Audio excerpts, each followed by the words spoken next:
Sir, ಈಗ free ವೀಸ್ ಅಂತೇಳಿ almost ನಿಮಗೇನು ಕೊಟ್ಟಿದ್ದಾರಲ್ಲ, ಇದ್ರ ಕೆಟ್ಟದ್ದು ಒಳ್ಳೆಯದು ಚರ್ಚೆ ಮಾಡೋದು ಬೇಕಾಗಿಲ್ಲ. ಕೆಲವೊಬ್ಬರಿಗೆ ಅನುಕೂಲ ಇರುತ್ತೆ, ತೊಗೊಂಡಿರ್ತಾರೆ. ಈಗ ನನಗೆ ಅನುಕೂಲ ಇಲ್ಲ, ನಾನು ತೊಗೊಂಡಿಲ್ಲ. ಈಗ ಆಕಾಂಕ್ಷಿ ಅಂದ ತಕ್ಷಣ ತಾವು ಕ್ಷೇತ್ರದಲ್ಲಿ ಹೋಗ್ತಾ ಇದ್ರಿ, ಯಾವ ರೀತಿ ರೆಸ್ಪಾನ್ಸ್ ಬರ್ತಾ ಇದೆ? ಇಲ್ಲ ಸರ್, ನಾನು ಆಕಾಂಕ್ಷಿ ಅಂತ ಹೋಗ್ತಾ ಇಲ್ಲ. ನನಗೆ ಟಿಕೆಟ್ ಪಾರ್ಟಿಯಿಂದ ನೀಡಿದರೆ ಒಳ್ಳೆಯದಾಗುತ್ತೆ ಅಂಥೇಳಿ ಜನರೇ ನನ್ನ ಕರೆಸ್ಕೊತಾ ಇದ್ದಾರೆ. ಲೀಡರ್ಸ್ ಇರ್ಬೋದು, ಸಾಮಾನ್ಯ ರೈತರ ವರ್ಗದವ್ರು ಇರ್ಬೋದು, ಅವರೇ ನನ್ನ ಕರ್ಸ್ಕೊತಾರೆ. ಇಲ್ಲ ಗೌಡ್ರೆ, ನೀವು ಹಿಂದೊಂದು ಸಲ ನಿಂತ್ಕೊಂಡಿದ್ರಿ, ಇದೊಂದು ಸಲ ಏನಾರು ಮಾಡಿ ಪ್ರಯತ್ನ ಮಾಡಿ ಟಿಕೆಟ್ ತುಂಬೋರಿ, ನಿಮ್ಮನ್ನ ಗೆಲ್ಸೋಂಥ ಜವಾಬ್ದಾರಿ ನಮ್ಮದು.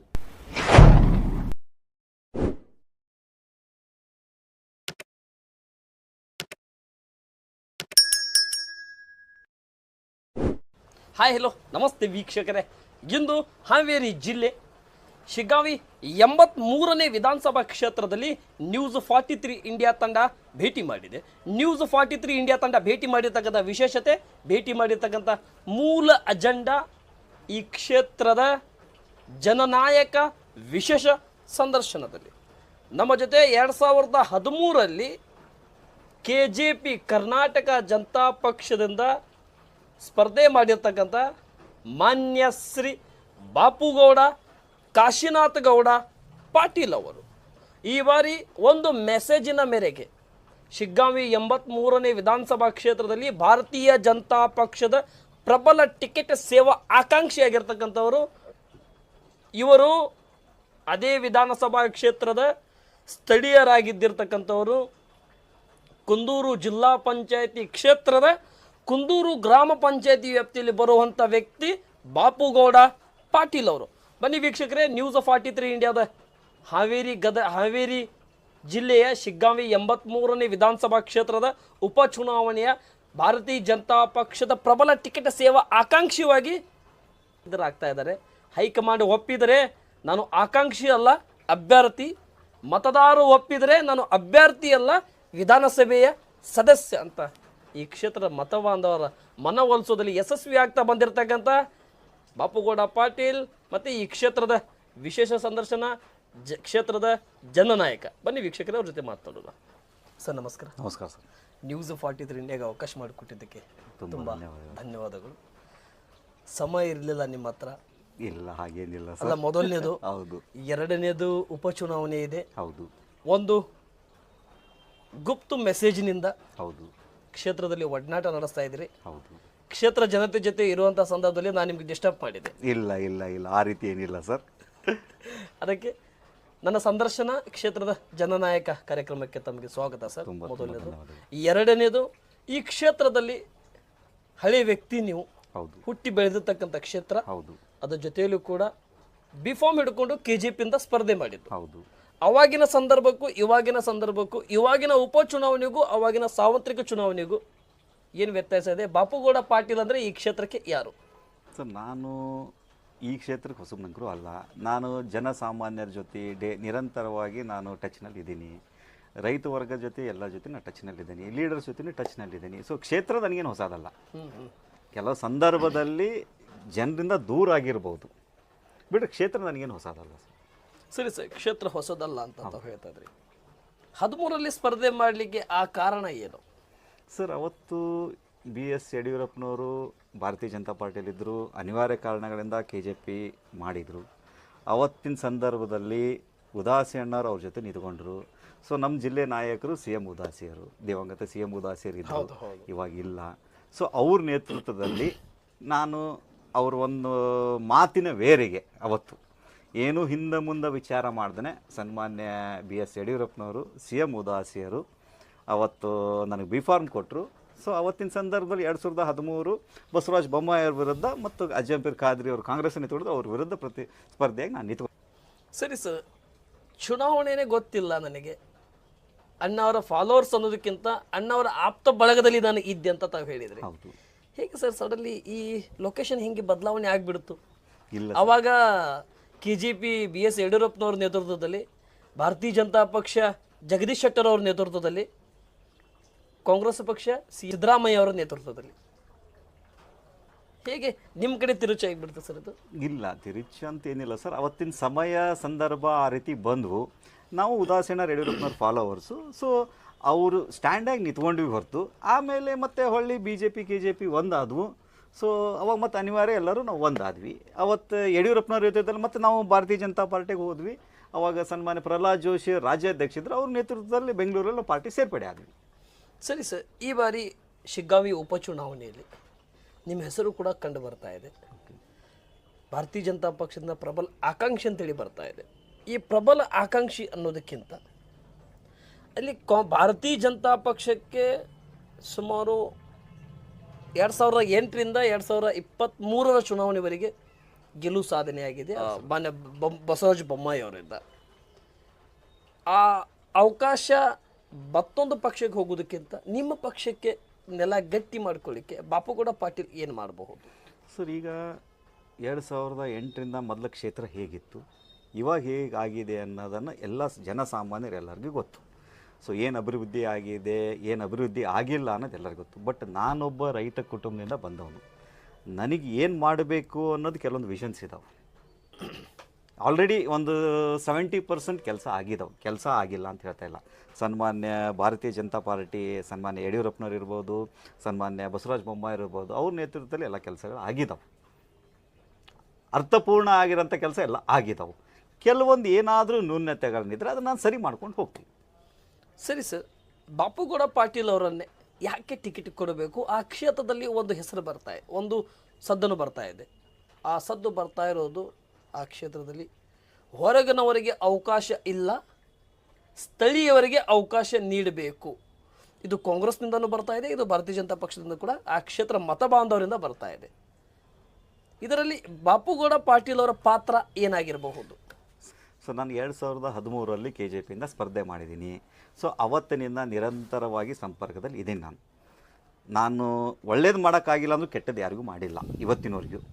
ಸೊ ಇದೊಂದು ಸಲ ಅವಕಾಶ ಕ್ಷೇತ್ರ ಜನರಾಯಿತು, ಭಾರತೀಯ ಜನತಾ ಪಾರ್ಟಿ ಆಯಿತು, ಸನ್ಮಾನ್ಯ ಬಸವರಾಜ ಬೊಮ್ಮಾಯರಾಯಿತು, ಪ್ರಹ್ಲಾದ್ ಜೋಶಿಯವರಾಯಿತು, ರಾಜ್ಯಾಧ್ಯಕ್ಷರಂತ ವಿಜೇಂದ್ರರಾಯಿತು. ಅವಕಾಶ ಮಾಡಿಕೊಟ್ರೆ ಜನಸಾಮಾನ್ಯರಲ್ಲಿ ನಾನೊಬ್ಬ ಜನಸಾಮಾನ್ಯರಾಗಿ ಕ್ಷೇತ್ರದ ಜನರ ಮೇರೆಗೆ ಅಭಿವೃದ್ಧಿ ಕೆಲಸಗಳನ್ನು ಮಾಡ್ಕೊಂಡು ಹೋಗ್ತೀನಿ. ನಿಮ್ಮನ್ನೇ ಯಾಕೆ ಆಯ್ಕೆ ಮಾಡಬೇಕು ಸರ್? ಸನ್ಮಾನ್ಯ ಬಸವರಾಜ ಬೊಮ್ಮಾಯರು ಮತ್ತು ಯಡಿಯೂರಪ್ಪನವರು ಇದೊಂದು ಅವಕಾಶ ನನಗೆ ಒದಗಿಸಿಕೊಟ್ರೆ ಅವರಿಗೆ ಕೃತಜ್ಞತೆಯನ್ನು ಸಲ್ಲಿಸ್ತೀನಿ. ಅವ್ರ ನೇತೃತ್ವದಲ್ಲಿ ಚುನಾವಣೆ ಮಾಡ್ತೀನಿ. ಸರಿ ಸರ್, ಈ ಕ್ಷೇತ್ರದಲ್ಲಿ ಬದಲಾವಣೆ ಹಾದಿ, ಸ್ಥಳೀಯರಿಗೆ ಅವಕಾಶ ಮತ್ತು ಈ ಕ್ಷೇತ್ರದಲ್ಲಿ ಅತಿ ಹೆಚ್ಚು ಡೆವಲಪ್ಮೆಂಟ್ಗೆ ಪಾತ್ರ ಆಗುವಂಥ ವಿಷಯದಲ್ಲಿ ಬಾಪುಗೌಡ ಮುಂದೆ ಬಂದರೆ ಏನು ಮಾಡಬಹುದು ಸರ್? ಇವಾಗ ಅಭಿವೃದ್ಧಿ ವಿಷಯದಲ್ಲಿ ಸಾಕಷ್ಟು ಅಭಿವೃದ್ಧಿ ಕ್ಷೇತ್ರದಲ್ಲಿ ಆಗಿದೆ, ತಾವು ನೋಡಿರ್ಬೋದು.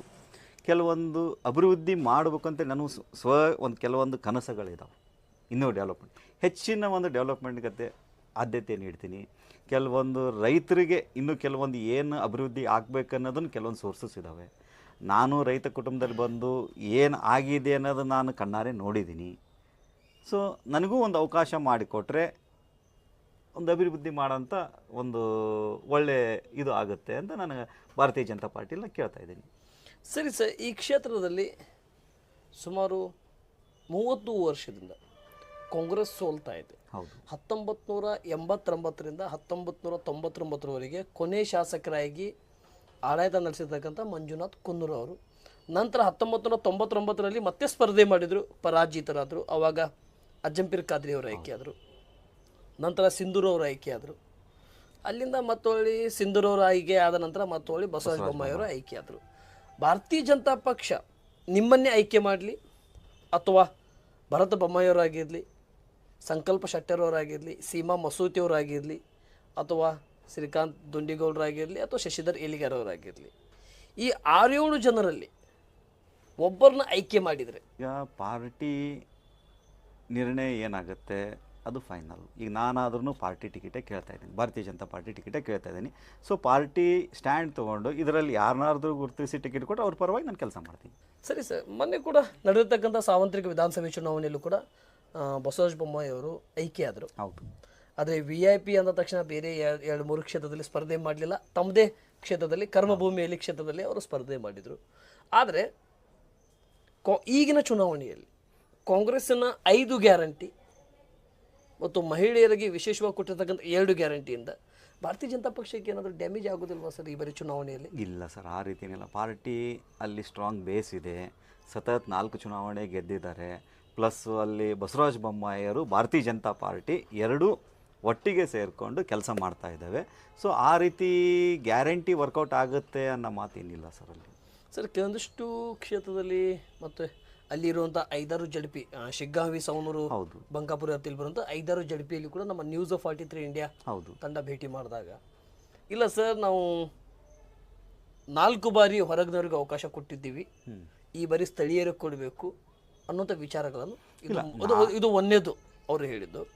ಎರಡನೇದು ಯಾವ ರೀತಿ ಸ್ಥಳೀಯರಿಗೆ ಅವಕಾಶ ಕೊಡಬೇಕು ಅಂತ ನಾವು ಕೇಳಿದಾಗ ಅವ್ರು ಹೇಳಿದ್ದು ಇಲ್ಲ ಈ ಭಾರತೀಯ ಜನತಾ ಪಕ್ಷಕ್ಕೆ ಸತತವಾಗಿ ಅವಕಾಶ ಕೊಡ್ತಾ ಬಂದಿದ್ದೀವಿ, ಈ ಬಾರಿ ಆದರೂ ಒಂದು ಕಾಂಗ್ರೆಸ್ಗೆ ಅವಕಾಶ ಕೊಡೋನು ಅನ್ನೋಂಥ ವಿಚಾರಗಳನ್ನು ಮಂಡನೆ ಮಾಡ್ತಾ ಇದ್ದಾರೆ, ವಿಷಯಗಳನ್ನು ಪ್ರಸ್ತಾವನೆ ಮಾಡ್ತಾ ಇದ್ದಾರೆ.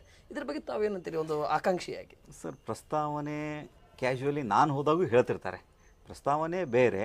ಬಟ್ ಪಾರ್ಟಿಯಿಂದ ಟಿಕೆಟ್ ಕೊಟ್ಟಾಗ ಸ್ಥಳೀಯವಾಗಿರಲಿ ಯಾರನ್ನ ಪಾರ್ಟಿಯಿಂದ ಯಾರಿಗೆ ಸೂಕ್ತ ಅಂತ ಅನಿಸಿ ಕೊಟ್ಟಿರ್ತಾರಲ್ಲ, ಸೊ ಆಬ್ವಿಯಸ್ಲಿ ನಾವು ಅವ್ರ ಪರವಾಗಿ ಮಾಡಲೇಬೇಕು. ಬಟ್ ನಾನೇನಂದರೆ ನಾನು ಒಬ್ಬ ಸ್ಥಳೀಯವಾಗಿರೋದ್ರಿಂದ ನನಗೆ ಅವಕಾಶ ಕೊಡ್ರಿ ಅಂತ ಕೇಳ್ತಾ ಇದ್ದೀನಿ. ಅಲ್ಲ, ನೀವು ಅವಕಾಶ ಕೊಡ್ರಿ ಅಂತ ತಾವು ಕೇಳ್ತಾ ಇದ್ದೀರಿ, ಇದು ಪಾರ್ಟಿ ಬಗ್ಗೆ ಮತ್ತು ಸ್ಥಳೀಯರಿಂದ ಬಂದಿರತಕ್ಕಂಥ ಧ್ವನಿ ರೀತಿಯಿಂದ ತಾವು ಹೇಳ್ತಾ ಇದ್ದೀರಿ. ಆದರೆ ಕಾಂಗ್ರೆಸ್ ಬಗ್ಗೆ ಮಹಿಳೆಯರು ಫೀವರ್ ತೋರಿಸ್ತಾ ಇರೋದು ಶಕ್ತಿ ಯೋಜನೆ ನಮ್ಗೆ ಕೊಟ್ಟಿದ್ದಾರೆ. ಹೌದು, ಇದು ನಮಗೆ ಬಸ್ಸಿನ ಪ್ರಯಾಣ ಉಚಿತವಾಗಿ ಅಡ್ಡಾಡ್ಲಿಕ್ಕೆ ಅನುಕೂಲ ಆಗಿದೆ. 5 kg ಅಕ್ಕಿ ಬದಲಿಗೆ ಹಣ ಕೊಡ್ತಾ ಇದ್ದಾರೆ, ಇದು ನಮಗೆ ಅನುಕೂಲ ಆಗಿದೆ. 2,000 ರೂಪಾಯಿ ಕೊಡ್ತಾ ಇದ್ದಾರೆ, ಇದು ನಮಗೆ ಅನುಕೂಲ ಆಗಿದೆ. ಲೈಟಿನ ಬಿಲ್ಲು 300, 200, 400 ಬರ್ತಿತ್ತು, ಅದನ್ನು ಕೂಡ ಉಳಿದಿದೆ, ಲೈಟ್ ಬಿಲ್ ಕೊಟ್ಟಿದ್ದಾರೆ. ನಮ್ಮ ಮಕ್ಕಳಿಗೆ ಉದ್ಯೋಗ ಸಿಗುವವರಿಗೆ 1 ವರ್ಷನೋ 6 ತಿಂಗಳು ಫಂಡ್ ಅಂತೇಳಿ ಕೊಡ್ತಾ ಇದ್ದಾರೆ. ಅವ್ರ ಭಾಷೆಯಲ್ಲಿ ಹೇಳ್ತಾ ಇದ್ದಾರೆ ನಾನು, ಅಂದರೆ ಯುವನಿದೆ ಸ್ಕೈ ಫಂಡ್ ಅಂತ ಕೊಡ್ತಾ ಇದ್ದಾರೆ, ಅದನ್ನು ಕೂಡ ಕೊಡ್ತಾ ಇದ್ದಾರೆ. ಇದು ನಮಗೆ ಅನುಕೂಲ ಆಗಿದೆ, ಅದಕ್ಕೆ ನಾವು ಕಾಂಗ್ರೆಸ್ ಮಾಡ್ತೀವಿ ಅನ್ನೋಂಥ ವಿಚಾರಗಳು 4 ಬಾರಿ ಕೊಟ್ಟಿದ್ದೀವಿ, 1 ಬಾರಿ ಅವ್ರಿಗೆ ಬಾದರೂ ನಾವು ಅವಕಾಶ ಕೊಡ್ತೀವಿ ಅಂತ ಹೇಳ್ತಾ ಇದ್ದಾರೆ. ಆ ಅವಕಾಶ ನಿಮ್ಮ ಕಡೆ ತಿರುಗಿಸ್ಕೊಳ್ಳಿಕ್ಕೆ ನೀವೇನು ಪ್ರಯತ್ನ ಪಡ್ತೀವಿ ಸರ್? ಈಗ ಫ್ರೀ ವೀಸ್ ಅಂತೇಳಿ ಆಲ್ಮೋಸ್ಟ್ ನಿಮಗೇನು ಕೊಟ್ಟಿದ್ದಾರಲ್ಲ, ಇದ್ರ ಕೆಟ್ಟದ್ದು ಒಳ್ಳೆಯದು ಚರ್ಚೆ ಮಾಡೋದು ಬೇಕಾಗಿಲ್ಲ. ಕೆಲವೊಬ್ಬರಿಗೆ ಅನುಕೂಲ ಇರುತ್ತೆ, ತೊಗೊಂಡಿರ್ತಾರೆ. ಈಗ ನನಗೆ ಅನುಕೂಲ ಇಲ್ಲ, ನಾನು ತೊಗೊಂಡಿಲ್ಲ. ನಾನು ಕರೆಂಟ್ ಫ್ರೀ ತೊಗೊಂಡಿಲ್ಲ ಸರ್. ನಾನು ಇವತ್ತಿಗೂ ಕೃಷಿಯಲ್ಲಿ ಒಂದು ಫ್ರೀ ಬೀಜ ತೊಗೊಂಡು ಬಿತ್ತಿಲ್ಲ. ನಾನು ಸಿನ್ಸ್ 2002ದಿಂದ ನಾನು ಮೆಚ್ಯೂರ್ಡ್ ಆದಮೇಲಿಂದ ಇವತ್ತಿಗೂ ಕೃಷಿ ಇಲಾಖೆಯಿಂದ ಸಬ್ಸಿಡಿ ಬೀಜ ಯಾವುದು ನಾನು ತೊಗೊಂಡಿಲ್ಲ. ನಾನು ಯಾವುದು ಪ್ಲಾಂಟೇಶನ್ ಮಾಡಿದ್ರು ಒಂದು 40 acres ನಾನು ಯಾವುದೂ ಫ್ರೀಯಾಗಿ ತೊಗೊಂಡಿಲ್ಲ. ನಾನು ಅನುಕೂಲ ಇದೆ, ಸೊ ನಾನು ತೊಗೊಂಡಿಲ್ಲ. ಯಾರಿಗೆ ಅನುಕೂಲ ಇಲ್ಲ ಅವ್ರು ತೊಗೊಂಡಿರ್ತಾರೆ, ಸೊ ಅವ್ರು ತಪ್ಪು ಅಂತ ನಾನು ಹೇಳ್ತಾ ಇಲ್ಲ. ಅನುಕೂಲ ಇದ್ದಂಥವ್ರಿಗೆ ಸಿಗಬೇಕಾಗಿತ್ತು. ಅನುಕೂಲಿಗೆ ಸರ್, ಈಗ ಅನುಕೂಲ ಇದೆ ನನಗೆ, ನಾನು ತೊಗೊಂಡ್ರೆ ತಪ್ಪಾಗುತ್ತೆ ಫ್ರೀ ಬೀಜ್, ನನಗೆ ಬೇಡ. ಪಾಪ ಕೆಲವೊಬ್ಬರಿಗೆ ಬೇಕಾಗಿರುತ್ತೆ, ಅವ್ರು ತೊಗೊಂಡಿರ್ತಾರೆ, ಸೊ ತಪ್ಪು ಅಂತ ನಾವು ಅಂತ ಇಲ್ಲ. ಸರಿ ಸರ್, ಆದರೆ ಈ ಬದಲಾವಣೆ ಹಾದಿ ಹೌದು ಕಾಂಗ್ರೆಸ್ಗೆ ಬರಬೇಕು ಅಂತ ಹೇಳ್ತಾ ಇದ್ದಾರಲ್ಲ, ನೀವೊಂದು ಭಾರತೀಯ ಜನತಾ ಪಕ್ಷದ ಪ್ರಬಲ ಆಕಾಂಕ್ಷಿಯಾಗಿ ಇದಕ್ಕೆ ಯಾವ ರೀತಿ ಫೈಟ್ ಮಾಡ್ಬೋದು ಈ ಚುನಾವಣೆಯಲ್ಲಿ? ನಿಮಗೆ ಟಿಕೆಟ್ ಸಿಕ್ಕರೆ ನಿಮ್ಮ ಒಂದು ರಣತಂತ್ರನೇ, ನಿಮ್ಮ ಒಂದು ಚುನಾವಣಾ ಸ್ಟ್ರಾಟಜಿಗಳನ್ನೇ ಬೇರೆ ಇರುತ್ತೆ, ಅಥವಾ ಪಕ್ಷದ ಇನ್ಕ್ಲೂಡಿಂಗ್ ಸೇರಿಸಿ ನಿಮ್ದು ಇರುತ್ತೆ, ಅಥವಾ ಈ 4-5 ಜನ ಬೇರೆ ಯಾರಿಗೂ ಸಿಕ್ಕರೆ ಯಾವ ರೀತಿ ಬದಲಾವಣೆ ಹೋಗುವಂಥ ಹಾದಿ ನಿಮ್ಮ ಕಡೆ ಡೈವರ್ಟ್ ಮಾಡ್ಕೋಬಹುದು? ಸರ್, ಈಗ ನಾನು CM ಉದಾಸಿಯರ್ ಗರಡಿಯಲ್ಲಿ ಪಳಗಿದ್ದೀವಿ. ಹೌದು. So 2 by election, Ranebennur by election ಆಯಿತು, ಹಾನಗಲ್ ಬೈ ಎಲೆಕ್ಷನ್ ಸ್ಟ್ರಾಟಜಿ ಪಾರ್ಟಿಯಿಂದ ನನಗೇನು ಜವಾಬ್ದಾರಿ ಕೊಟ್ಟಿದ್ರು ನಾನೆಲ್ಲ ವರ್ಕ್ ಮಾಡಿದ್ದೀನಿ. ಸೊ ಲೀಡರ್ಸ್ ಜೊತೆ, ಈವನ್ ಅರವಿಂದ್ ಬೆಲ್ಲದರ ಜೊತೆ ನಾನು ವರ್ಕ್ ಮಾಡಿದ್ದೀನಿ, ಶಂಕರ್ ಪಾಟೀಲ್ ಮೆನ್ನಕೊಪ್ಪರ ಜೊತೆ ವರ್ಕ್ ಮಾಡಿದ್ದೀನಿ, ಸನ್ಮಾನ್ಯ ಬಸವರಾಜ ಬೊಮ್ಮಾಯಿಯವ್ರ ಜೊತೆನೂ ನಾನು ವರ್ಕ್ ಮಾಡಿದ್ದೀನಿ ಬೈ ಎಲೆಕ್ಷನಲ್ಲಿ, ಅರುಣ್ ಕುಮಾರ್ ಪೂಜಾರ ಜೊತೆನೂ ವರ್ಕ್ ಮಾಡಿದ್ದೀನಿ. ಸೊ ಏನು ಸ್ಟ್ರಾಟಜಿ ಮಾಡಬೇಕು, ಏನು ಮಾಡಬಾರ್ದು ಅನ್ನೋದನ್ನು ಎಲ್ಲ ಗೊತ್ತಿರೋದಕ್ಕೆ ನಾನು ಈ ಫೀಲ್ಡಿಗೆ ಬಂದು ನನಗೊಂದು ಅವಕಾಶ ಮಾಡಿಕೊಟ್ರೆ ಒಳ್ಳೆಯದಾಗುತ್ತೆ ಅಂತೇಳಿ ಜನಸಾಮಾನ್ಯರಲ್ಲಿ ಕೇಳ್ತಾ ಇದ್ದೀನಿ. ಜನಸಾಮಾನ್ಯರಲ್ಲಿ ತಾವು ಅವಕಾಶ ಕೇಳ್ತಾ ಇದ್ರಿ, ಅವಕಾಶ ಸಿಕ್ಕರೆ ಅದು ಸದುಪಯೋಗ ತೊಗೊತೀನಿ. ಓಕೆ, ಸದುಪಯೋಗ ಅಂತ ಹೇಳ್ತಾ ಇದ್ರಿ. ಕಾಂಗ್ರೆಸ್ನಲ್ಲಿ 18 ಜನ ಆಕಾಂಕ್ಷಿಗಳು, ಅದರಲ್ಲಿ 2 ಜನ ಅಂಕಿ ಮೈನಾರಿಟಿಗೆ ಬೇಕಂತೇಳಿ ಜೋರಾಗಿ ಫೈಟ್ ಮಾಡ್ತಾ ಇದ್ದಾರೆ. ಭಾರತೀಯ ಜನತಾ ಪಕ್ಷ ಎಷ್ಟು ಲಾಭ ತಗೋಬೋದು ಸರ್ ಇದರಲ್ಲಿ? ಸರ್, ಈಗ ಕಾಂಗ್ರೆಸ್ನಲ್ಲಿ ಅವರು 18 ಜನ ಕೇಳಿದಾರೋ 20 ಜನ ಕೇಳಿದಾರೋ ಅದು ಬೇಡ, ಅವ್ರ ಪಾರ್ಟಿ ಅವ್ರಿಗೆ ಸಂಬಂಧ, ಅದು ಎರಡನೇ ವಿಷಯ. ಹೌದು. ಸೊ ನನಗೆ ಕೊಟ್ಟರೆ ಏನು ಒಳ್ಳೆಯದಾಗುತ್ತೆ, ನನಗೆ ಕೊಟ್ಟರೆ ಏನು ಅನುಕೂಲ ಆಗುತ್ತೆ ಅಂದರೆ, ನಾನು ಒಬ್ಬ ರೈತ ಕುಟುಂಬದಿಂದ ಬಂದವನು, ರೈತರ ಕಷ್ಟ ಏಳಿಗೆಗಳನ್ನೆಲ್ಲ ಕಂಡಿದ್ದೀನಿ ನಾನು. ಸೊ ಕ್ಷೇತ್ರದಲ್ಲಿ ಒಂದು ನಂದಂತಲ್ಲ, ನಮ್ಮ ಒಂದು ಮನೆತನದ ಒಂದು ಗೌರವ ಇದೆ. ಈಗ ಹಿಂದೆ ಕುಂದೂರುಗೌಡ್ರ ಫ್ಯಾಮಿಲಿ ಅಥವಾ ಬಾಪುಗೌಡ್ರ ಫ್ಯಾಮಿಲಿ ಅಂದರೆ ಇವತ್ತ ನಿನ್ನಿರಲ್ಲ, ಇದು ಸುಮಾರು ಒಂದು 50-60 ವರ್ಷದಿಂದ ಒಂದು ಇತಿಹಾಸ ಇದೆ. ಸೊ ನಮ್ಮ ಫ್ಯಾಮಿಲಿ ಬಗ್ಗೆ ಇಡೀ ತಾಲೂಕಲ್ಲಿ ಇಡೀ ಜಿಲ್ಲಾದಲ್ಲಿ ಒಂದು ಗೌರವವಿದೆ. ಸೊ ಅದನ್ನು ಹಾಳು ಮಾಡ್ಬೇಕನ್ನೋ ಉದ್ದೇಶ ನಂದಲ್ಲ. ಆ ಗೌರವವನ್ನು ಕಾಪಾಡಿಕೊಂಡು ರಾಜಕೀಯದಿಂದ ಏನು ಕೆಲವೊಂದು ನ್ಯೂನತೆಗಳು ಮತ್ತು ಸವಲತ್ತನ್ನು ಒದಗಿಸಬೇಕು ಅನ್ನೋ ಒಂದು ಉದ್ದೇಶದಿಂದ ನಾನು ಈ ಫೀಲ್ಡಿಗೆ ಬರಬೇಕಂತ ಇಚ್ಛೆ ಪಟ್ಟಿದ್ದೀನಿ. ಸರಿ ಸರ್, ಈ ಫೀಲ್ಡ್ನಲ್ಲಿ ತಾವು ಬಂದಿರತಕ್ಕಂಥ ಮೂಲ ಉದ್ದೇಶದಿಂದ ಈ ಕ್ಷೇತ್ರ ಬದಲಾವಣೆ ಮತ್ತು ಏನಾದರೂ ಒಂದು ಡೆವಲಪ್ಮೆಂಟ್ ಮಾಡಬೇಕು, ನಮ್ಮ ಪಕ್ಷದಿಂದ ಆಗಿರಬಹುದು ಅಥವಾ ನಮ್ಮ ಶಾಸಕರಿಂದ ಆಗಿರ್ಬೋದು, ನನ್ನಿಂದ ಏನಾದರೂ ಮಾಡಲಿಕ್ಕೆ ಸಾಧ್ಯನಾ ಅನ್ನೋವಂಥ ಒಂದು ಮಾಡಲಿಕ್ಕೆ ತಾವು ರಾಜಕೀಯಕ್ಕೆ ಫೀಲ್ಡಿಗೆ ಇಳಿದಿದ್ರಿ. ಆದರೆ ಈ ಕ್ಷೇತ್ರದ ಇತಿಹಾಸ ನೋಡ್ಲಿಕ್ಕೆ ಹೋದರೆ ಕಾಂಗ್ರೆಸ್ಸಿನ ಭದ್ರಕೋಟೆ. ಹೌದು. 1957ರಿಂದ 99ರವರೆಗೆ 2-3 ಬಾರಿ ಒಂದು ಇಂಡಿಪೆಂಡೆಂಟ್ ಆಗಿರ್ಬೋದು, ಒಮ್ಮೆ JDS ಇಂದ ಆಗಿರ್ಬೋದು, ಒಮ್ಮೆ ದಳದಿಂದ ಆಗಿರ್ಬೋದು ಆಯ್ಕೆ ಆಗಿರಬೇಕು. ಅದರ ಬಿಟ್ಟರೆ ಕಾಂಗ್ರೆಸ್ನೇ ಇತಿಹಾಸ. ಅಂಥ ಇತಿಹಾಸನೇ ಭದ್ರಕೋಟೆನೇ ಛಿದ್ರ ಮಾಡಿರ್ತಕ್ಕಂಥ ಭಾರತೀಯ ಜನತಾ ಪಕ್ಷ, ಅವಾಗಿನ ಬಸವರಾಜ ಬೊಮ್ಮಾಯಿ ಅವರು, ಅಂದರೆ ಇವಾಗಿನ MP ಅವರು, ಅವಾಗಿನ ಬಸವರಾಜ ಬೊಮ್ಮಾಯಿ ಶಾಸಕರು ಆಗಿದ್ದರು. ಆ ಭಾರತೀಯ ಜನತಾ ಪಕ್ಷ ಭದ್ರಕೋಟೆ ಮಾಡ್ಕೊಳ್ಳಿಕ್ಕೆ ಬಾಪುಗೌಡ ಅವರಿಗೆ ಟಿಕೆಟ್ ಸಿಕ್ಕರೆ ರೈತರಿಗೆ ಎಷ್ಟು ಅನುಕೂಲ ಆಗ್ಬೋದು ಸರ್? ಇದು ಏನಾಗಿದೆ ಅಂತಂದರೆ, ಯಾಕಂದರೆ ವಿಶೇಷವಾಗಿ ನೀವು ಕೂಡ ಒಂದು ಫಾರ್ಮರ್, ರೈತ. ಹೌದು. ಸ್ಟಾರ್ಟಿಂಗ್ನಲ್ಲಿ ನಾ ಹೇಳ್ದಂಗೆ ನೀವು ರೈತ ಕುಟುಂಬ, ರೈತ ವಂಶದಿಂದ ಬಂದಂಥವ್ರು. ಈಗ ಸ್ವಾತಂತ್ರ್ಯ ಹೋರಾಟಗಾರರು ಯಾವ ರೀತಿ ಹೇಳ್ತಾರೆ ಆ ರೀತಿ ಇದ್ದಂಥವ್ರು. ಸರ್, ಈಗ ಸಂಪೂರ್ಣ 2004ರಿಂದ ನಾನು ಮೆಜಾರಿಟಿ ಬಂದಾಗಿಂದ ಕ್ಷೇತ್ರದಲ್ಲಿ ಇದ್ದೀನಿ. ಇವತ್ತಿಗೂ ನಾನು ಒಂದು 80-90 ಎಕರೆ ನಾನೇ ಸ್ವ ಇಚ್ಛೆಯಿಂದ ಮಾಡ್ತಾಯಿದ್ದೀನಿ. ಸೊ ರೈತರ ಜೊತೆ ನನ್ನ ಸಂಪರ್ಕ ಇದೆ. ನಾನು ಸುಮಾರು 20 ವರ್ಷ ಸೀಡ್ ಪ್ರೋಗ್ರಾಮಲ್ಲಿದ್ದೆ. ಧಾರವಾಡ ಯೂನಿವರ್ಸಿಟಿಯಿಂದ ಸುಮಾರು ಒಂದು 20 ವರ್ಷದಿಂದ ನಾನು ಸೀಡ್ ಪ್ರೋಗ್ರಾಮಲ್ಲಿದ್ದೆ. ಸೊ ಸಾಕಷ್ಟು ಬೀಜಗಳನ್ನು, ಇಂಪ್ರೂವ್ಡ್ ವೆರೈಟಿಯನ್ನು ರೈತರಿಗೆ ಕೊಡಿಸಿ ಅವರಿಂದ ಯೂನಿವರ್ಸಿಟಿಗೆ ನಾವು ಸಪ್ಲೈ ಮಾಡ್ತಿದ್ವಿ. ಸೊ ರೈತರ ಸಂಪರ್ಕದಲ್ಲಿ ನಿರಂತರವಾಗಿದ್ದೀನಿ. ಸರ್, ಈ ಕ್ಷೇತ್ರದಲ್ಲಿ ರೈತರು ಸ್ವಲ್ಪ ಕಬ್ಬು ಬೆಳೆಗೆ, ಭತ್ತಗಳನ್ನು, ಗೊಂಜಾಳಗಳನ್ನು 3 ಐಟಮ್ಗಳನ್ನು ಅತಿ ಹೆಚ್ಚಿಗೆ ಬೆಳೆಯುವಂಥ ಶಿಗ್ಗಾಂವಿ ಸೌಂದರ್ಯ ಕ್ಷೇತ್ರದಲ್ಲಿ ನಮ್ಮ ರೈತರಿದ್ದಾರೆ. ನಮ್ಮ ರೈತರಿಗೆ ಅನುಕೂಲ ಆಗುವಂಥ ರೀತಿಯಲ್ಲಿ ಕಬ್ಬು ಬೆಳೆಗಾರರಿಗೆ ಒಂದು ಕಬ್ಬಿನ ಶುಗರ್ ಫ್ಯಾಕ್ಟ್ರಿಗಳನ್ನಾಗಿರಲಿ, ಭತ್ತ ಬೆಳೆಯವರಿಗೆ ರೈಸ್ ಮಿಲ್ಗಳನ್ನಾಗಿರಲಿ, ಗೌರ್ಮೆಂಟ್ನಿಂದ ರೈಸ್ ಮಿಲ್ಗಳನ್ನಾಗಿರಲಿ, ಅಥವಾ ಗೊಂಜಾಳ ಬೆಳೆಯವರಿಗೆ ಒಂದು ಶುಗರ್ ಅಂಬುಜಾ ಫ್ಯಾಕ್ಟ್ರಿ ಅಂತೇಳಿ ತಂದಿದ್ದಾರೆ. ಅದೇ ರೀತಿ ಒಂದು ಇಂಡಸ್ಟ್ರಿಯನ್ನು ಅತಿ ಹೆಚ್ಚು ಮಾಡೋದ್ರಿಂದ ರೈತರಿಗೆ ಅನುಕೂಲ ಆಗೋದಿಲ್ವಾ ಸರ್? ಸರ್, ರೈತರಿಗೆ ಏನಾಗಿದೆ, ಯಾಕಂದರೆ ಇದು ಈ ಪ್ರಶ್ನೆ ನಿಮ್ಗೆ ಯಾಕೆ ಹೇಳ್ತಾ ಇದ್ದೇನೆ ಅಂತ ಹೇಳಿದ್ರೆ, ಈಗ 3ನೇ ಬಾರಿಗೆ NDA ಸರ್ಕಾರ ಇದೆ. ಹೌದು, ಕೇಂದ್ರದಲ್ಲಿ. ಹೌದು. 2 ಕಡೆ ಸಂಸದರು ಕೂಡ ಇದ್ದಾರೆ. ರಾಜ್ಯ ಸರ್ಕಾರಕ್ಕೆ ಮನವಿ ಮಾಡಿಕೊಂಡು ತರಬೇಕು. ಹಿಂದಿನ ಬಾರಿಯಲ್ಲಿ ನಿಮ್ಮದೇ ಸರ್ಕಾರ ಇತ್ತು, 2 ಕಡೆ MP ಅವರು ಇದ್ದರು, ಕೇಂದ್ರ ಸರ್ಕಾರ ನಿಮ್ಮದೇ ಇತ್ತು, ಈ ಕಡೆ ರಾಜ್ಯ ಸರ್ಕಾರ ಕೂಡ ನಿಮ್ಮದಿತ್ತು. ತರಲಿಕ್ಕೆ ಸಾಧ್ಯ ಆಗಲಿಲ್ಲ, ಅಸಾಧ್ಯ ಆಯಿತು. ಈಗ ತರಲಿಕ್ಕೆ ಏನು ಪ್ರಯತ್ನ ಮಾಡ್ಬೋದು ಸರ್? ಇವಾಗ ಸನ್ಮಾನ್ಯ ಪ್ರಹ್ಲಾದ್ ಜೋಶಿ ಅವರು ಸೆಂಟ್ರಲ್ ಮಿನಿಸ್ಟರ್ ಇದ್ದಾರೆ. ಈಗ ಬಸವರಾಜ ಬೊಮ್ಮಾಯಿಯವರು ಇಲ್ಲಿ ಶಾಸಕರಿದ್ದರು, ಪ್ಲಸ್ ಮುಖ್ಯಮಂತ್ರಿ ಆದವರು, ಈಗ ಲೋಕಸಭೆಗೆ ಹೋಗಿದ್ದಾರೆ. ಅವ್ರಿಗೂ ಕೆಲವೊಂದು ವಿಷನ್ ಇದ್ದಾವೆ. ಸೊ ಇವಾಗ ಹೆಚ್ಚಿನ ಅನುಕೂಲ ಆಗುತ್ತೆ. ಪ್ಲಸ್ ಇನ್ನೂ ಕೆಲವೊಂದು ಇಂಡಸ್ಟ್ರಿಗಳು ಬರ್ತಾ ಇದ್ದಾವೆ. ಸೊ ಬರುತ್ತೆ. ಈವನ್ ಅಗ್ರಿ ರಿಲೇಟೆಡ್ ಕೆಲವೊಂದು ಬರ್ತಾ ಇದ್ದಾವೆ.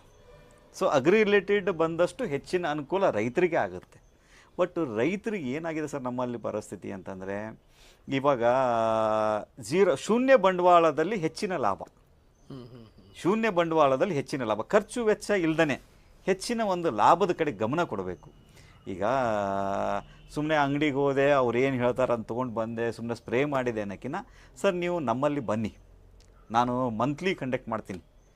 ನಾನು ಇವತ್ತಿಗೂ 0 ಇದರಲ್ಲಿ ಇವತ್ತು ಒಂದು ಸಿಂಗಲ್ ಮ್ಯಾನ್ಯೂರ್ ಏನೂ ಇಲ್ದೇ ಬೆಳೀತಾ ಇದ್ದೀನಿ. ಸುಮಾರು ಸೋಯಾ ಒಂದು 12ರಿಂದ 14 ಕ್ವಿಂಟಲ್ ಬೆಳೀತಾ ಇದ್ದೀನಿ. ಸೋಯಾಬೀನ್ ಎಷ್ಟು ಎಕರೆದಲ್ಲಿ ಸರ್? ಅದು ಒಂದು 40 ಎಕರೆದಲ್ಲಿ ಸೋಯಾ ಬೆಳೀತಿದ್ದೀನಿ ನಾನು. ಎಷ್ಟು? 0 ಮೇಂಟೆನೆನ್ಸ್. ಸುಮ್ಮನೆ ಡ್ರಿಲ್ಲಿಂಗ್, ಸೀಡ್ ಇದು ಮಾಡೋದು, ಹಾರ್ವೆಸ್ಟಿಂಗ್ ಮಾಡೋದು. ನೀವು ನಾನು OWDC ನನ್ನ ಹತ್ರನೇ ಕೆಲವೊಂದು ಕಲ್ಚರ್ ಇದ್ದಾವೆ, ಸ್ಟೋನ್ ಕಲ್ಚರು ಪ್ಲಸ್ ಬೀಜಾಮೃತ, ಇದರಿಂದನೇ ನಾನು ಕಲ್ಚರ್ ಮಾಡ್ತಾ ಇದ್ದೀನಿ. ಸರಿ ಸರ್, ನೀವು ಕ್ಷೇತ್ರದಲ್ಲಿ ಒಡನಾಟ ನಡೆಸ್ತಾ ಇದ್ದೀರಿ. ಈಗ ಆಕಾಂಕ್ಷಿ ಅಂದ ತಕ್ಷಣ ತಾವು ಕ್ಷೇತ್ರದಲ್ಲಿ ಹೋಗ್ತಾ ಇದ್ರಿ, ಯಾವ ರೀತಿ ರೆಸ್ಪಾನ್ಸ್ ಬರ್ತಾ ಇದೆ ನಿಮ್ಮ ಬಗ್ಗೆ? ಸರ್, ನಾನು ಆಕಾಂಕ್ಷಿ ಅಂತ ಅಲ್ಲ, ನೀವು ಮೊದಲಿಂದ ಹೇಳ್ತಾ ಇದ್ದಾರೆ. ಮೊದಲಿಂದಗೂ ಈಗಿನ ಆಕಾಂಕ್ಷಿಗೂ ವ್ಯತ್ಯಾಸ ಏನಿದೆ? ಇಲ್ಲ ಸರ್, ನಾನು ಆಕಾಂಕ್ಷಿ ಅಂತ ಹೋಗ್ತಾ ಇಲ್ಲ. ನನಗೆ ಟಿಕೆಟ್ ಪಾರ್ಟಿಯಿಂದ ನೀಡಿದರೆ ಒಳ್ಳೆಯದಾಗುತ್ತೆ ಅಂಥೇಳಿ ಜನರೇ ನನ್ನ ಕರೆಸ್ಕೊತಾ ಇದ್ದಾರೆ.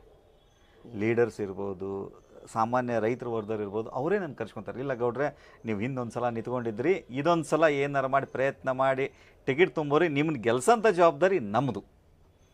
ಸನ್ಮಾನ್ಯ ಬಸವರಾಜ ಬೊಮ್ಮಾಯಿಯವ್ರ ಆಶೀರ್ವಾದ ತೊಗೊಳ್ರಿ, ಪಾರ್ಟಿ ಆಶೀರ್ವಾದ ತೊಗೊಳ್ರಿ, ಬರ್ರಿ ಅಂತ ಅವರೇ ಕರೀತಾ ಇದ್ದಾರೆ. ಸರಿ ಸರ್, ಕೊನೆಯದಾಗಿ ಶಿಗ್ಗಾಂವಿ, ಸವಣೂರು ಮತ್ತು ಬಂಕಾಪುರ ಮೂರು ಪುರಸಭೆಯ ಟೌನ್ ಮತ ಬಾಂಧವರಿಗೆ ಮತ್ತು ಅಲ್ಲಿ ಬರುವಂಥ ಎಲ್ಲ ಗ್ರಾಮೀಣ ಮತ ಬಾಂಧವರಿಗೆ ನಮ್ಮ ನ್ಯೂಸ್ 43 ಇಂಡಿಯಾ ಮುಖಾಂತರ ಆ ಕ್ಷೇತ್ರದ ಭಾರತೀಯ ಜನತಾ ಪಕ್ಷ ಗೆಲ್ಲಿಸಲಿಕ್ಕೆ ಮತ್ತು ಭಾರತೀಯ ಜನತಾ ಪಕ್ಷದ ಒಂದು ಆಕಾಂಕ್ಷಿಯಾಗಿ ಆ ಕ್ಷೇತ್ರ ಮತ ಬಾಂಧವರಿಗೆ ಏನು ಹೇಳಕ್ಕೆ ಇಷ್ಟಪಡ್ತಾರೆ ಸರ್ ನೀವು? ಸರ್, ಇದೊಂದು ಸಲ ಸದುಪಯೋಗ ಭಾರತೀಯ ಜನತಾ ಪಾರ್ಟಿ ನನಗಾಗಲಿ ಮತ್ತು ಬೇರೆ ಆಕಾಂಕ್ಷಿಗಳಾಗಲಿ ಅವ್ರಕ್ಕಿಂತ ನನಗೆ ಇದೊಂದು ಸಲ ಅವಕಾಶ ಮಾಡಿಕೊಟ್ರೆ ಈ ಕ್ಷೇತ್ರ ಹೇಗೆ ಅಭಿವೃದ್ಧಿ ಆಗಿದೆಯಲ್ಲ ಇದನ್ನು ಮುಂದುವರ್ಸ್ಕೊಂಡು ಹೋಗ್ತೀನಿ.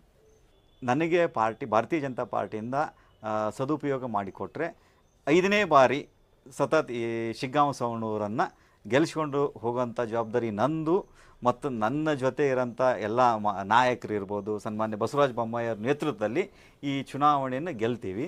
ಅದಕ್ಕೆ ಸ್ಥಳೀಯವಾಗಿ ಎಲ್ಲ ನಾಯಕರಿಗೂ ಮತ್ತು ಮತದಾರರಿಗೂ ಇದೊಂದು ಸಲ ನನಗೆ ಸದುಪಯೋಗ ಮಾಡಿಕೊಟ್ಟು ನನ್ನ ಗೆಲ್ಲಿಸ್ಬೇಕಂತ ತಮ್ಮಲ್ಲಿ ವಿನಂತಿ. ಥ್ಯಾಂಕ್ ಯು ಬಾಪುಗೌಡ ಪಾಟೀಲ್ ಅವರೇ, ತುಂಬ ಧನ್ಯವಾದಗಳು. Thank you. ಆದರೆ ಕೆಲವೊಂದಿಷ್ಟು ವಿಷಯಗಳನ್ನು ಮಾತನಾಡುತ್ತಾ ಈ ಕ್ಷೇತ್ರ ಬಗ್ಗೆ ಕಾಳಜಿ ವಹಿಸಿದರೆ ಮತ್ತು ಪಕ್ಷದ ಚೌಕಟ್ಟು, ಪಕ್ಷದ ಸಿದ್ಧಾಂತದ ಮೇಲೆ ತಾವು ಮಾತನಾಡಿದ್ರಿ. ನಾನು ಸುಮಾರು ಜನರ ಜೊತೆ ಸಂದರ್ಶನ ಇಂಟರ್ವ್ಯೂ ತೊಗೊಂಡಿದ್ದೇನೆ. ಕೆಣಕಿದ ತಕ್ಷಣ ತಮ್ಮ ಪಕ್ಷದ ವಿರುದ್ಧ, ತಮ್ಮ ನಾಯಕರ ವಿರುದ್ಧ, ತಮ್ಮ ವ್ಯಕ್ತಿಗಳ ಮುಂದವೇ ಇವರು ವಿರುದ್ಧವಾಗಿ ಸಂದರ್ಶನ ಕೊಡಲಿಕ್ಕೆ ರೆಡಿ ಆಗ್ತಾರೆ. ಆದರೆ ನೀವು ಪಕ್ಷದ ಚೌಕಟ್ಟಿನಲ್ಲಿ ಪಕ್ಷದ ಸಿದ್ಧಾಂತದ ಮೇಲೆ, ಅದೇ ಎಲ್ಲದಕ್ಕಿಂತ ಒಂದು ವಿಷಯ ನೇರವಾಗಿ ಹೇಳಿದೇನಂತ ಹೇಳಿದರೆ, ಪಕ್ಷದ ಶಿಸ್ತಿನ ಸಿಪಾಯಿ, ಪಕ್ಷ ಹೇಳಿರ್ತಕ್ಕಂಥ ನೋಡದಂತೆ ನಡ್ಕೊಂಡು ಬಂದಿರತಕ್ಕಂಥ ಹಾದಿ ಮೇಲೆ ಬಂದಿರತಕ್ಕಂಥವರು ಮತ್ತು ಮಾಜಿ ದಿವಂಗತ CM ಉದಾಸಿಯವರ ಗಡಿಮನಿ, BS ಯಡಿಯೂರಪ್ಪನವರ ಮಾರ್ಗದರ್ಶನ ಮತ್ತು ವಿಜೇಂದ್ರ ಅವರ ಕೈಬಲದಿಂದ ತಾವು ಇಲ್ಲಿವರೆಗೆ ತಲುಪಿದ್ರಿ. ಶಿಗ್ಗಾಂವಿ ಕ್ಷೇತ್ರದ ಶಾಸಕರ ಆಗಲಿಕ್ಕೆ ಆಸೆ ಪಡ್ತಾ ಇದ್ದೀರಿ. ಆ ಆಸೆ ಹೈಕಮಾಂಡ್ ಆಗಿರ್ತಕ್ಕಂಥ BL ಸಂತೋಷ್ ಆಗಿರಲಿ, ಅಮಿತ್ ಶಾ ಅವರಾಗಿರಲಿ ಅಥವಾ ನರೇಂದ್ರ ಮೋದಿಯವರಾಗಿರಲಿ, ಇವೆಲ್ಲ ವಿಚಾರಗಳನ್ನು ನಮ್ಮ ಜೊತೆ ತಾವು ಹಂಚಿಕೊಂಡ್ರಿ ಮತ್ತು ನಿಮ್ಮ ಹೈಕಮಾಂಡ್ಗೂ ಮನವಿ ಮಾಡಿಕೊಂಡ್ರಿ. ಆ ಕ್ಷೇತ್ರದ ಕನಸನ್ನು ಅತಿ ಶೀಘ್ರದಲ್ಲೇ ನನಸಾಗಲಿ, B ಫಾರ್ಮ್ ನಿಮ್ಮ ಕೈಗೆ ಬರಲಿ, C ಫಾರ್ಮ್ ಬರಲ್ದಾದಂಥ ಸಂದರ್ಭ ಅದು ನಿಮ್ಗೆ ಒದಗಿಸಿ ಬರಲಿ. B ಫಾರ್ಮ್ ಬಂದಮೇಲೆ C ಫಾರ್ಮ್ ಬರುವಂಥ ಕೆಲಸ ಆಗಬಾರ್ದು. ಬಂದರೆ B ಫಾರ್ಮ್ ಬರಲಿ ಅಥವಾ ಕೊನೆಗೆ C ಫಾರ್ಮ್ ಎಂಡ್ ಆಗಿರಲಿ. ಇದಷ್ಟು ವಿಚಾರವನ್ನು ನಮ್ಮ ಜೊತೆ ಹಂಚಿಕೊಂಡಿದ್ದಕ್ಕೆ ಕೊನೆಯದಾಗಿ ನಮಸ್ತೆ, ಜೈ ಹಿಂದ್ ಸರ್. ನಮಸ್ತೆ. ವೀಕ್ಷಕರೇ, ಗಮನಿಸಿದ್ರೆ ಇಷ್ಟೊತ್ತು ಮಾತನಾಡಿರ್ತಕ್ಕಂಥ ಬಾಪುಗೌಡ ಕಾಶಿನಾಥ್ ಗೌಡ ಪಾಟೀಲ್ ಅವರು ಶಿಗ್ಗಾಂವಿ 83ನೇ ವಿಧಾನಸಭಾ ಕ್ಷೇತ್ರದ ಕುಂದೂರು ಜಿಲ್ಲಾ ಪಂಚಾಯಿತಿ ಕ್ಷೇತ್ರದ ಕುಂದೂರು ಗ್ರಾಮ ಪಂಚಾಯಿತಿ ವ್ಯಾಪ್ತಿಯಲ್ಲಿ ಹುಟ್ಟಿ ಬೆಳೆದಿರತಕ್ಕಂಥ ವ್ಯಕ್ತಿ. ಆ ಕ್ಷೇತ್ರದಲ್ಲಿ ಫಾರ್ಮರ್ ಆಗಿ, ರೈತರ ಬಗ್ಗೆ ಪ್ರತಿಯೊಂದು ಚಿಂತನೆ, ಕಾಳಜಿ, ವಿಶ್ವಾಸ ಇಟ್ಟುಕೊಂಡು ಬಂದಿರತಕ್ಕಂಥವ್ರು. ಇವರ ತಂದೆಯವರ ಮಾರ್ಗದರ್ಶನ ಮತ್ತು ಇವರ ಮನೆಯಲ್ಲಿ ನಡೀತಾ ಇರುವಂಥ ಪ್ರತಿ ಡೈಲಿ ಒಂದು ರುಟೀನ್ಗಳನ್ನು ಮತ್ತು ಇಲ್ಲಿವರೆಗೆ ತಲುಪುತ್ತಾ ದಿವಂಗತ CM ಉದಾಸಿಯವರ ವಾಕ ಚಾತುರ್ಯಗಳನ್ನು ಕಲ್ತಿರ್ತಕ್ಕಂಥ BS ಯಡಿಯೂರಪ್ಪನವರ ಮಾರ್ಗದರ್ಶನ, ವಿಜೇಂದ್ರ ಅವರ ಕೈಬಲ ಮತ್ತು ಬಸವರಾಜ ಬೊಮ್ಮಾಯಿಯವರ ಆಶೀರ್ವಾದ ಮತ್ತು ಈ ಕ್ಷೇತ್ರದಲ್ಲಿ ಜಿಲ್ಲಾ ಅಧ್ಯಕ್ಷರಾಗಿ ನೂತನವಾಗಿ ಆಯ್ಕೆಯಾಗಿರ್ತಕ್ಕಂಥ ಅರುಣ್ ಕುಮಾರ್ ಪೂಜಾರ್ ಗುತ್ತಲ್ MMP ಅವರು ಮತ್ತು ಮಾಜಿ ಹಾವೇರಿ ಜಿಲ್ಲಾ ಭಾರತೀಯ ಜನತಾ ಪಕ್ಷದ ಅಧ್ಯಕ್ಷರಾಗಿರ್ತಕ್ಕಂಥ ಶಿವರಾಜ್ ಸಜ್ಜನ್ ಅವರಾಗಿರಲಿ, ಇವರೆಲ್ಲರ ನೇತೃತ್ವದಲ್ಲಿ ನನಗೊಂದು ಅವಕಾಶ ಸಿಕ್ಕರೆ ಆ ಅವಕಾಶದಲ್ಲಿ ಆ ಕ್ಷೇತ್ರದ ಬದಲಾವಣೆಗಿಂತ ಕಾಂಗ್ರೆಸ್ ಪಕ್ಷ ಭಾರತೀಯ ಜನತಾ ಪಕ್ಷದ ಗಟ್ಟಿಂದೆಲ್ಲ ತಗೊಳ್ಳಿಕ್ಕೆ ಹೋಗ್ತಾ ಇದೆ. ಆ ಕ್ಷೇತ್ರದಲ್ಲಿ ಬದಲಾವಣೆ ಹಾದಿ ಬರೋದಿಲ್ಲ.